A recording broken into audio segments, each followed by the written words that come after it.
E whaatalo whātu telefola Radio Samoa le nei fo i tae au, ma lole soifua manuialo maia o talo le asunga fua.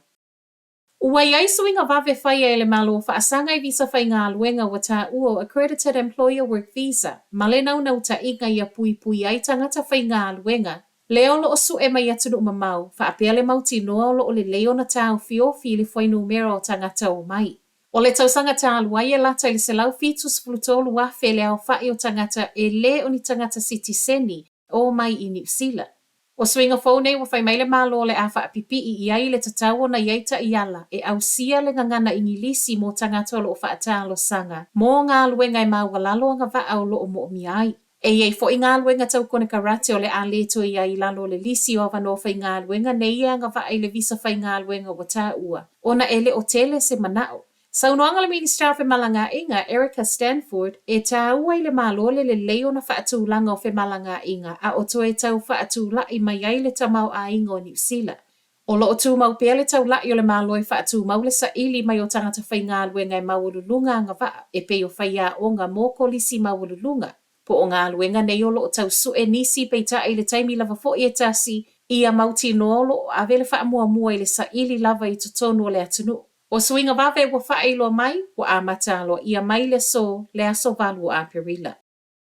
O lo o so e leo le pasi na tongi le ala, se manue mau ai le ave pasi ma se tasi o le pasi se Hawke's Bay. O le awa ule o le aso wharaile au iei le pasi lunga le awala I Napier I Willowbank Avenue, na whaate ia le ave pasi le pa o whaapeo se pulufana, ma tio ata to ulu. Ma e tupu o tu mui whana wa onga le Napier Girls High, whaapea Napier Boys High. Ripotia le Herald, tusa malitasi tesi tasi kilo kalama le mamafo le ala. Mana misi nai sentimita ma le ao le ave pasi aipa ui lungo vai o se tasi o tamaititi sai lungo le pasi. Wha mauninga mai leo e tupu lo o tumu le pasi I tupu langa talavou, ma e wha aftai ai fo I le to o le ave pasi, ma whaia le wha ai unga I wha atafa I tua e wala au le isi pasi e wha aua wina le whai ngā malanga. E o mai ana nafi o lo o wha aua peaso e so e ngā leo e le nei mata upu, mai le ave pasi, e whaafetai e lei seisi o I lātou na la vea ai se I vanga nā, tio ata to ulu.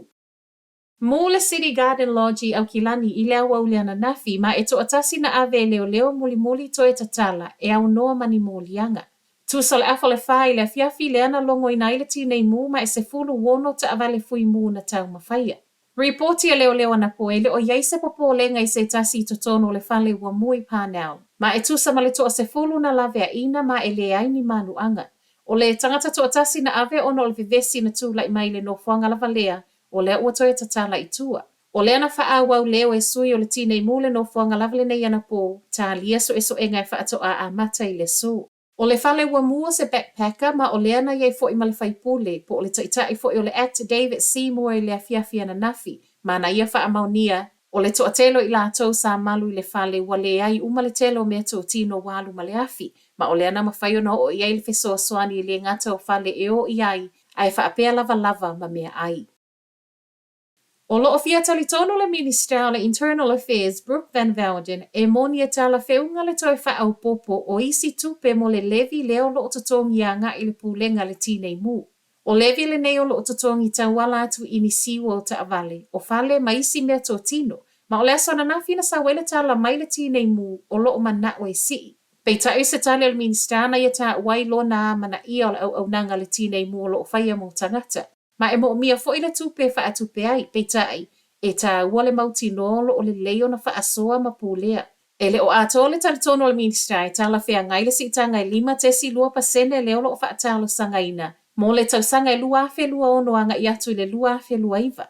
Ma o lea wai atu si e le tinei mūmata pā wha maoninga. E lango ai le si tanga ai maise o sinio lo mana na o e au sia wha atasi ai ma le pūlea le lei. O se si tanga e totongi e tangata ta I to atasi, o a inga, wha apea pisinisi ma o loo mo o mia ai e Van Velden, le wha ailoa mai o awalo lo whaia e le pūlenga, e wha asoa le iai ma mauti noa, o loo iai I se tau ngā whatia mo tangata uma.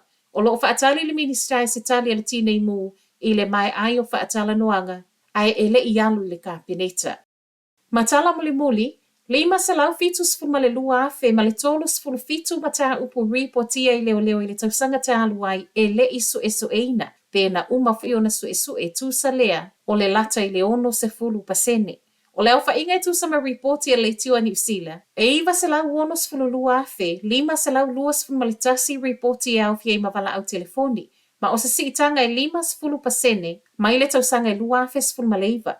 O mata upu na reporti o se lau fitu sfunu iwa afe, iwa se lau 5 fitu. O le ana tāpuni a lava faila ele I whaia I aise so esoenga. O le lua se lau fāsfulu whaafe tolu se lau se fulu lua e le I mawhaio na maua ni wha maoninga. Ma le se lau fāsfulu fitu afe fitu se lau wono valu na tāpuni a lava I whaai unga whaia ele ofisa.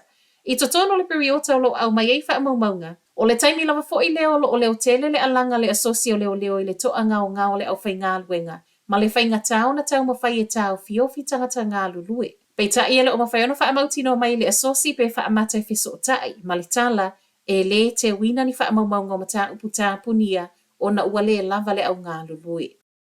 Tala nalo Radio Samoa, man viala amatangol vai aso.